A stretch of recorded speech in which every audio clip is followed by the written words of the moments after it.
ఎవరికైనా వాక్యాన్ని బోధించగలిగావా?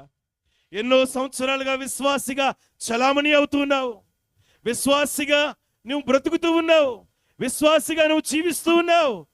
నీ బిడ్డలకి వాక్యాన్ని బోధించావా? నీ బిడ్డలతో ఎప్పుడైనా వాక్యాన్ని గురించి ముచ్చటించావా? ఏ రోజైనా నీ బిడ్డలతో వాక్యాన్ని గురించి, దేవుని శక్తిని గురించి, దేవుని ప్రభావం గురించి మాట్లాడినటువంటి అనుభవం నీకుందా? దేవుని మాటలని మాట్లాడేటువంటి ఆధ్యాత్మిక లోతుల్లోనికి నడిపింపబడదువు గాక. వాక్యం నీ హృదయంలో నింపబడాలి, నీ గృహంలో నింపబడాలి, నీ మనస్సులో నింపబడాలి, నీ జీవితంలో నింపబడాలి. ఇశ్రాయేలీయులు తమ కుమారులతో, తమ కూతుర్లతో, తమకి సంతానముతో కూర్చున్నప్పుడు, లేచినప్పుడు, వారి జీవితంలో నడిచినప్పుడు, వారు ఉదయాన్నే లేచినప్పుడు, పండుకున్నప్పుడు దేవుని వాక్యాన్ని గురించి ఉచ్చరిస్తారు, వాక్యాన్ని గురించి మాట్లాడుతూ ఉంటారు. నువ్వు దేవుని గురించి ఎప్పుడైనా మాట్లాడావా? వాళ్ళు మనం చదవమంటాం, చదివే వరకు ఊరుకోం, చదివావా లేదా అంటాం.